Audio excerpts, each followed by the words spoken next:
Yeah, today I'm going to be talking to you about my PhD project, which is titled Civets, Coffee, Pets and Poop, Understanding the Human-Animal Interactions Within Civet Trades. So the first thing I thought would be the best place to start would be who I am. So my name is Jess Hooper. I am a lecturer in animal management and I teach at Plumpton College. So Plumpton College is an agricultural college based in, well, just outside Brighton in the Sussex Downs.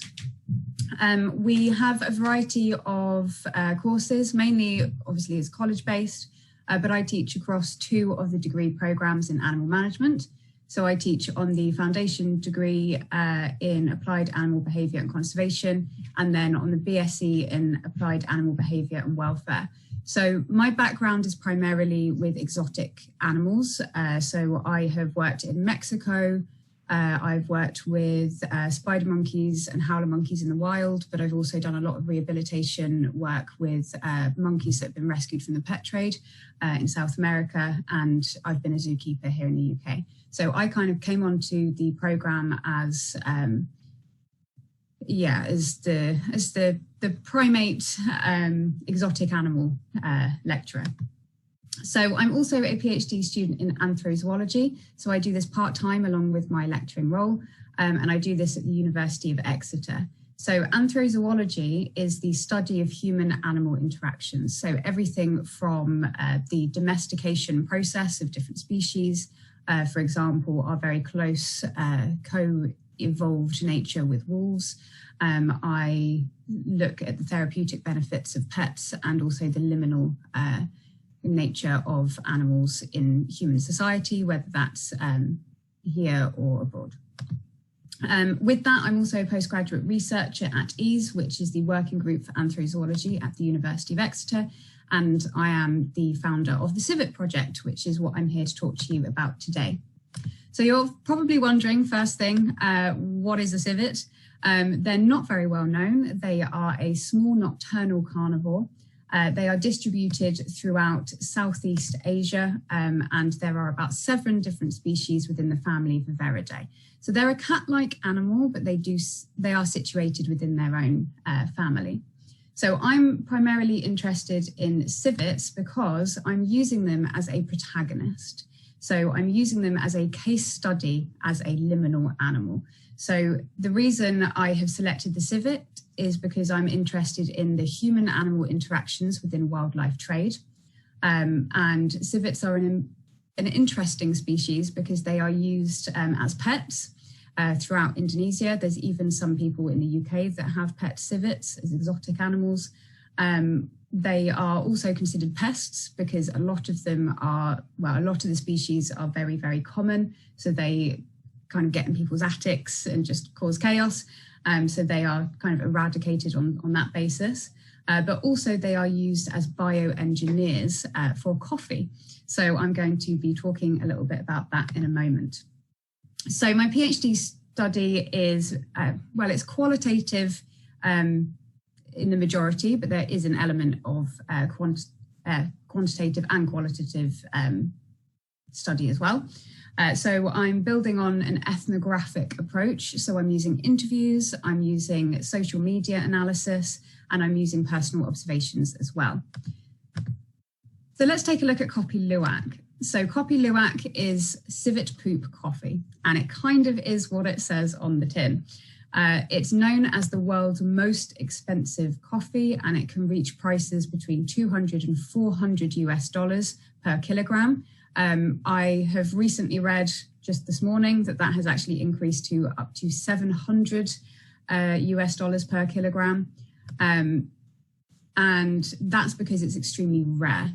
So distributors claim that there is less than 127 kilograms created of this product a year. And the reason it's called civet poop coffee is because the civets, the traditional story is that the civets will enter into coffee plantations where they will naturally eat some of the ripest coffee cherries. So very picky about which coffee beans that they want to eat. And then the story goes that local villagers that were not able to actually purchase their own coffee because it was so expensive, this is of course in the colonial era, what they would do is they would pick the coffee beans out of the civets feces and then they would roast them. This then gave way to a kind of weird phenomenon where the digestive tract gets rid of the bitter taste. It creates very smooth coffee. And because it's so rare, this then became a luxury consumable. So Harrods sell this product. If you were to go to a cafe in London or in Paris that sells this coffee, you'd be looking at about £30 a cup. So it's extremely big demand. Unfortunately, in recent years, this has given way to intensively farmed civets. So we've actually found that the human-animal interaction with the civet has been one of domination. So we have civets being collected from the wild, where they are considered pests in some cases. They're then, instead of being shot, they're taken into captivity and they're housed in what I can only really describe as battery-style enclosures. They're force-fed coffee beans to mass produce this luxury item, still under the premise that it's extremely rare, even though we now know that isn't the case. So unfortunately, as well as international trade in coffee luwak, we also see a rise in coffee luwak tourism. So this is where tourists are sold a traditional Bali experience. Coffee is ground by hand, it's roasted on the fire. Then you're led, after this amazing tour, you are led to a very beautiful view of either the rainforest or the rice paddies. You're given a selection of different teas and coffees for free, and you're encouraged to try coffee luwak. There's usually live civets within these collections, and they're there as demonstration animals because most Westerners have never seen a civet. They don't know what one is. So they're there simply as a way of showing what a civet is, and then tourists can have their photo taken with one. They can feed them coffee. There's also a financial incentive because you are looking at about £5 for a cup of coffee luwak, and you get to experience it in its country of origin. So it's a very lucrative business because it's become very, very prevalent.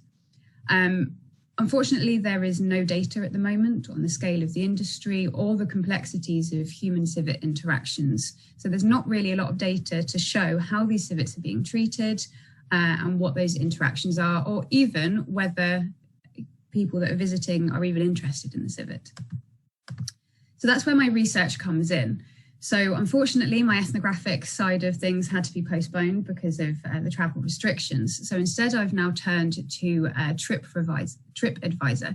So what I've done is I've used TripAdvisor reviews to show the popularity and the kind of abundance of coffee luwak tourist attractions across the island of Bali. So far, by this method, I've identified 25 coffee luwak attractions, all of which house live civets. And of these, there are 5,155 reviews that have been left by customers between September 2011 and March 2020. So on the map, you can see the most popular reviews are displayed in colour order. So the lighter the colour, the more popular that attraction based on the number of reviews that have been left. So number 12 and 19, which is sky blue and white, have 900 and then more than 1,000 reviews each. Now in plotting these, we have found that the Kopi Luwak trail basically follows the tourist trail in Bali. So at the very bottom of the map there, I've highlighted where the international airport is. And then right at the top of the map at the north, I have highlighted Mount Batur, which is an extremely popular hiking destination. And what we find is that the Kopi Luwak plantations and experiences have cropped up all along this route. So it has already shown that these attractions are not designed for the international market of coffee or coffee luwak production. It's simply a tourist experience. So they're not actually producing the coffee there, they're just using it as a marketing ploy. So I'm also doing a qualitative assessment of the 5,155 comments. I'm drawing on similar methodologies that have used social media analysis as a conservation tool. This is the first one I know of that is using TripAdvisor reviews.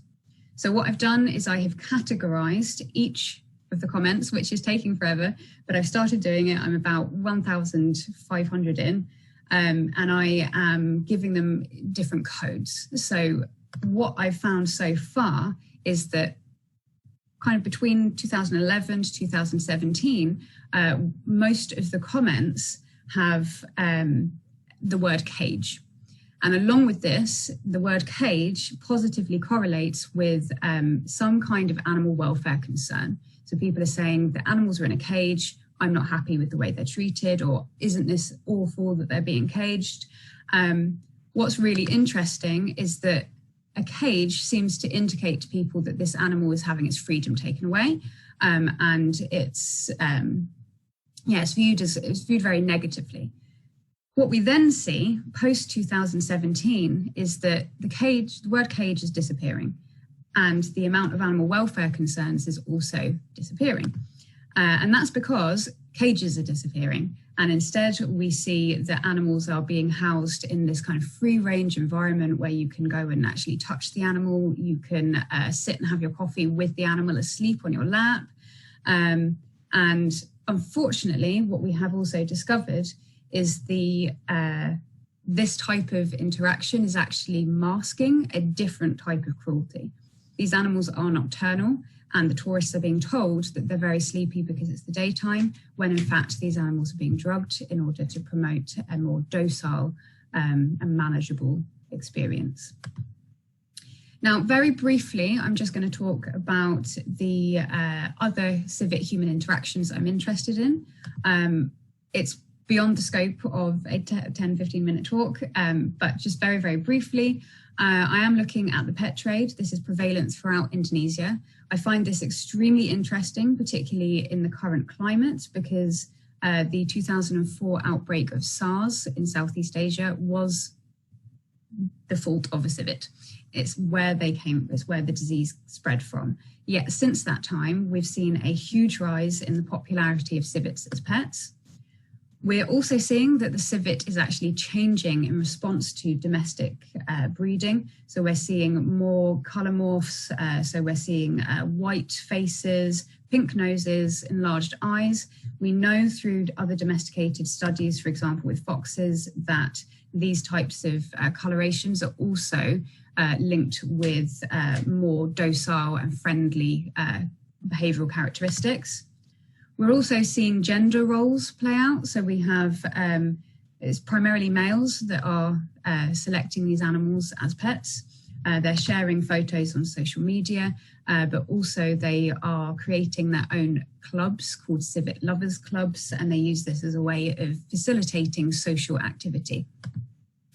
And the final part of my project is that I'm looking at ex situ conservation. So most people in this country, for example, are not aware of what a civet is, but they may have seen a civet in a zoo because they're quite a popular species as conservation ambassadors. But it's currently unknown how much zoos, if anything, are doing to promote ethical tourism and ethical consumerism, particularly when people in this country are likely, if they go to Bali, to experience these attractions, and they also might be already consuming copy luak at home.